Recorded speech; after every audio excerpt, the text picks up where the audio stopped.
Гэтаму малюнку 35 тысячаў год. Гэта пячора Шаве на поўдні Францыі. Яна цікавая не толькі тым, што ва Францыі 35 тысячаў год таму жылі насарогі, львы і ўсё такое. Унікальнасць гэтай пячоры ў тым, што людзі ў ёй не жылі, але пакінулі амаль 500 малюнкаў. У археолагаў ёсць дзве здагадкі адносна гэтага. Першая версія вядома, што гэта было месца для рэлігійных абрадаў. Пячора знаходзіцца вось у такім маляўнічым месцы. Але другая тэорыя значна цікавейшая.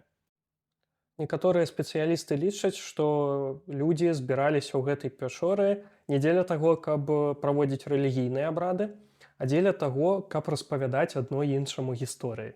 І гэта добра тлумачыць тады і колькасць, і якасць гэтых малюнкаў, бо, верагодна, яны выступалі нечым на падабенства ілюстрацыю, калі людзі распавядалі гэтыя гісторыі. Бо, як сказаў ангельскі пісьменнік Тэры Пратчэт, нас зрабіў людзьмі не інтэлект, а ўява.